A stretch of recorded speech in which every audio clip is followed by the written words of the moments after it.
بسم الله الرحمن الرحيم.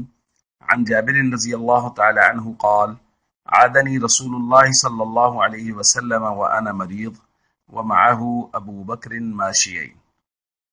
رواہ مسلم۔ حضرت جابر ابن عبداللہ فرماتے ہیں کہ رسول اللہ صلی اللہ علیہ وسلم اور سیدنا صدیق اکبر نے میری تیمارداری کی اس حال میں کہ میں مریض تھا اور یہ دونوں حضرات پیدل چل کے میرے پاس آئے۔ دوستو، تیمارداری کا بیان چل رہا ہے۔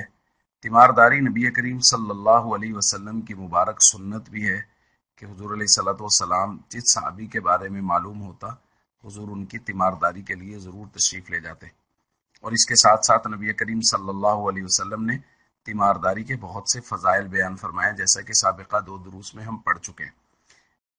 ترمذی شریف کی ایک روایت میں نبی کریم صلی اللہ علیہ وسلم نے ارشاد فرمایا: ما من مسلم يعود مسلما غدوة الا صلى عليه 70,000 ملک حتى يمسي۔ کوئی بھی مسلمان جب کسی مسلمان کی عیادت کرتا ہے صبح کے وقت تو شام تک 70,000 فرشتے اس کے لیے دعائے مغفرت کرتے رہتے ہیں۔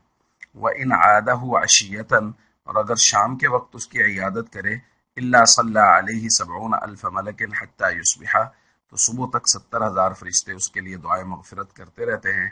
وَكَانَ لَهُ خَرِيفٌ فِي الْجَنَّةِ، اور عیادت کا اجر اللہ رب العزت کے ہاں اس کے علاوہ یہ بھی ہوتا ہے کہ اللہ اس کے لیے جنت میں ایک باغ مقرر فرما دیتے ہیں کہ یہ اس کو ملے گا ہی ملے گا۔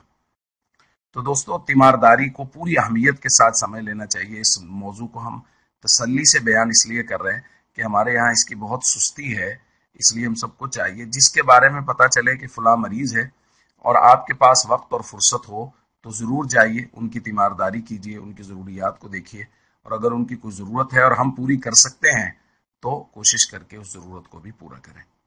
السلام علیکم ورحمۃ اللہ وبرکاتہ۔